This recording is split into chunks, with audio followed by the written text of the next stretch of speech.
La historia de Judas. ¿Era su traición parte del plan de Dios? No hay nombre que cause más incomodidad en la Biblia que el de Judas.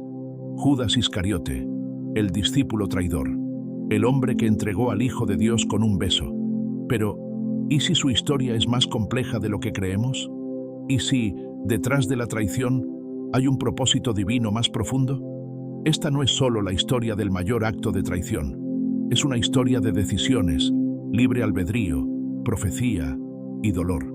Y al final, puede que no solo estemos mirando a Judas, sino también a una parte de nosotros mismos. Quédate hasta el final, porque esta historia no solo te hará cuestionar lo que creías saber, también podría enseñarte algo vital sobre tu propia vida, tus decisiones y el amor inmerecido que sigue llamando tu nombre. Y si este viaje a lo más profundo del alma humana te hace reflexionar, dale like, suscríbete y comparte este video, porque quizás, al entender a Judas, también entendamos mejor a Jesús. Todo comenzó como muchas historias bíblicas, con una llamada. Jesús eligió a 12 hombres para que caminaran a su lado. Judas fue uno de ellos. Vio milagros, escuchó palabras que transformaban corazones.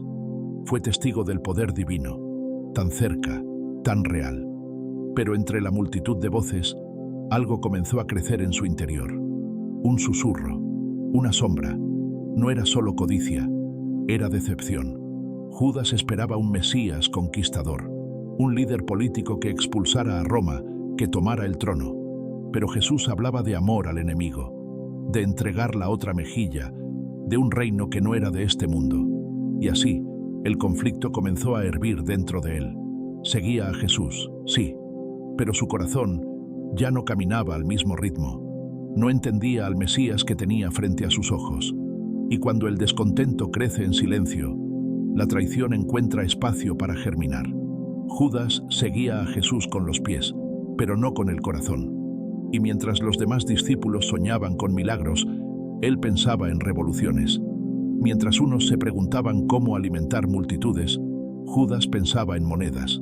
Era el encargado de la bolsa, el que manejaba el dinero del grupo. Y con el tiempo, comenzó a tomar prestado de lo que no le pertenecía. Pequeños actos que parecían inofensivos, pero cada uno debilitaba su conciencia, como gotas que erosionan la roca. Entonces llegó el día que lo cambiaría todo. Los líderes religiosos, furiosos con Jesús, buscaban la forma de atraparlo, pero necesitaban hacerlo en secreto, lejos de la multitud que lo seguía. Y fue ahí donde Judas encontró su oportunidad. No gritó, no discutió con Jesús, solo fue y negoció. ¿Qué me daréis si os lo entrego? 30 piezas de plata, el precio de un esclavo. Así fue vendido el Hijo de Dios, no por odio, sino por confusión, por ambición, por una visión distorsionada del propósito.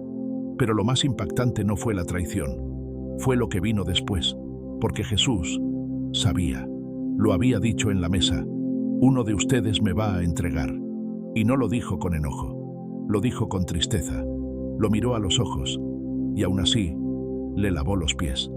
Sí, Jesús lavó los pies del hombre que lo traicionaría. Lo sirvió, lo amó, le dio pan de su propia mano. ¿Quién hace algo así? Solo alguien que entiende que el amor no depende del mérito, sino de la gracia. Judas salió de la cena con el pan aún en la boca y las sombras ganando terreno. La noche había caído, y con ella, también su alma. Fue directamente a los sacerdotes.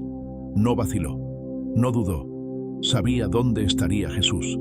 En el huerto, orando, como tantas veces antes. Llegó con una multitud armada, fariseos, guardias, espadas, antorchas, y en medio de esa escena que parecía sacada de una guerra, se acercó a Jesús con una señal, un beso. El beso no fue afecto, fue una marca, un pacto con la oscuridad, una ironía cruel, traicionar al amor con un gesto de amor. Jesús no retrocedió, no lo rechazó, solo le dijo, amigo, ¿con un beso entregas al Hijo del Hombre? Amigo, esa palabra perfora.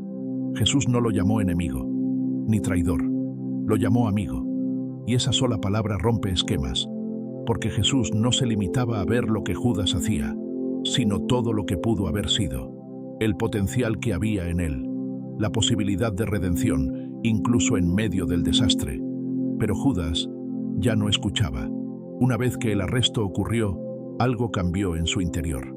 El fuego de la ambición se apagó. Lo que quedaba era ceniza. Y entonces lo entendió. Había cometido un error del que no podía volver atrás. 30 monedas en la mano y un corazón en ruinas. Judas intentó reparar lo irreparable. Volvió corriendo con las monedas en la mano.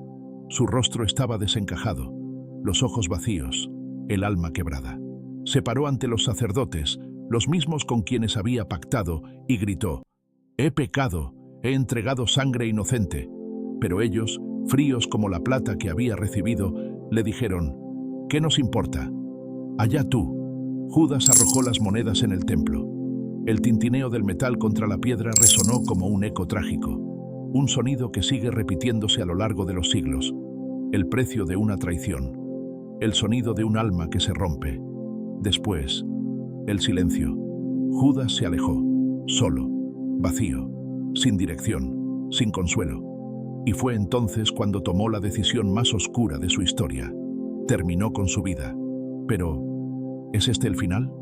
Aquí es donde la historia de Judas se vuelve más difícil de entender. ¿Fue un peón de un plan profético? ¿Fue responsable de su decisión? ¿Podía haber elegido otro camino? La Biblia nos muestra que todo estaba anunciado. El Hijo del Hombre será entregado, como está escrito. Y también dice: pero ay de aquel por quien el Hijo del Hombre es entregado. Una paradoja que nos confronta. ¿Dios usó la traición sin aprobarla? ¿Puede el mal convertirse en parte del plan sin dejar de ser mal? Preguntas que no tienen respuestas simples, pero que nos revelan algo profundo. El propósito de Dios no puede ser detenido, ni siquiera por la traición, y a la vez, cada decisión cuenta, incluso la de Judas.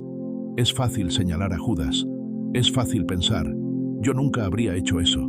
Pero, ¿cuántas veces hemos vendido nuestra fe por mucho menos? No fueron 30 monedas, fueron excusas, silencios, miedos, decisiones en secreto. Traicionamos cuando callamos lo que creemos, cuando elegimos lo cómodo por encima de lo correcto, cuando preferimos el aplauso del mundo en lugar de la mirada de Dios. Judas no cayó de un día a otro. Su traición fue el resultado de pequeñas decisiones no confesadas, de heridas sin sanar, de expectativas no entregadas a Dios. Y en eso se parece a muchos de nosotros. Pero aquí está la gran diferencia entre Judas y Pedro. Ambos fallaron. Pedro negó a Jesús 3 veces, pero Pedro lloró y volvió. Judas también lloró, pero no volvió. Se rindió al dolor. No se permitió ser restaurado. Y eso nos deja una lección crucial. No se trata de si fallamos. Todos fallamos. Se trata de qué hacemos después. ¿Huyendo o regresando? Jesús murió también por Judas. El mismo amor que alcanzó a Pedro estaba disponible para él, pero Judas no lo creyó. Y a veces, nosotros tampoco. Pensamos que lo que hicimos es demasiado, que ya no hay vuelta atrás. Pero si algo nos enseña esta historia, es que el perdón está más cerca de lo que creemos, si nos atrevemos a volver. La historia de Judas no es solo una advertencia, es también un espejo. Nos muestra hasta dónde puede llegar el corazón humano cuando se aleja del amor verdadero. Pero también nos muestra algo más profundo, que incluso en medio del mal, Dios sigue obrando.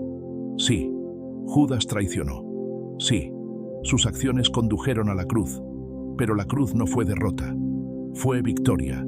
Fue el lugar donde el pecado del mundo, incluyendo el de Judas, fue enfrentado con amor absoluto. ¿Era parte del plan? No porque Dios lo necesitara, sino porque Dios sabía, y aún sabiendo, siguió adelante. Por amor, por ti, por mí, por todos los que alguna vez hemos negado, dudado o fallado. Judas eligió no regresar, pero tú todavía puedes hacerlo.